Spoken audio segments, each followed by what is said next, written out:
Bonjour à tous, c'est DevaClick. Aujourd'hui dans la question du lundi, une question très pertinente. Comment faire porter une pierre à son animal? Il faut savoir que les animaux sont très sensibles à l'énergie des pierres. Donc vous allez préférer des pierres plutôt douces.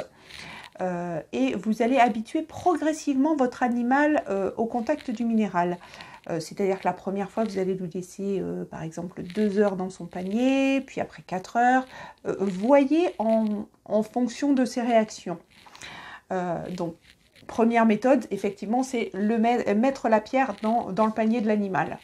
Vous allez voir qu'il va aller directement chercher le contact avec le minéral si ça lui fait du bien. Deuxième chose, vous pouvez, en cas de douleur par exemple, prendre une pierre de malachite et admettons qu'il est mal à une petite patte, vous massez avec la malachite la zone de douleur.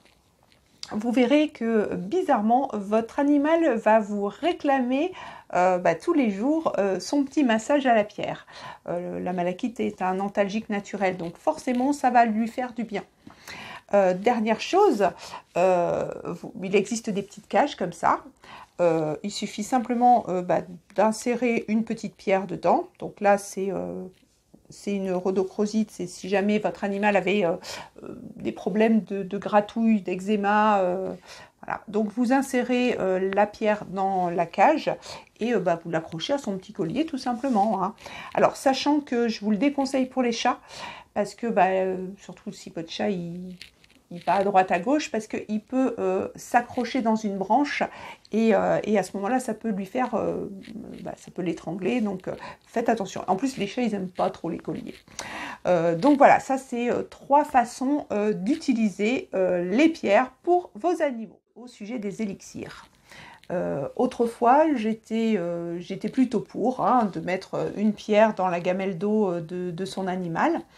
Maintenant, je suis absolument contre, tout simplement parce que notre terre étant très polluée et les pierres pouvant avoir des inclusions, par exemple, de plomb à l'intérieur, ça peut être toxique pour votre animal et ça ne va pas être bon pour sa santé. C'est valable également pour les humains, bien sûr. Hein. Par contre, il est évident que si vous achetez un élixir créé en laboratoire, il y a des très bonnes marques, je ne vais pas faire de pub là, mais d'élixirs qui sont créés en laboratoire, il n'y a pas de souci. Mais évitez de les faire vous-même. Voilà, je vous dis à la semaine prochaine.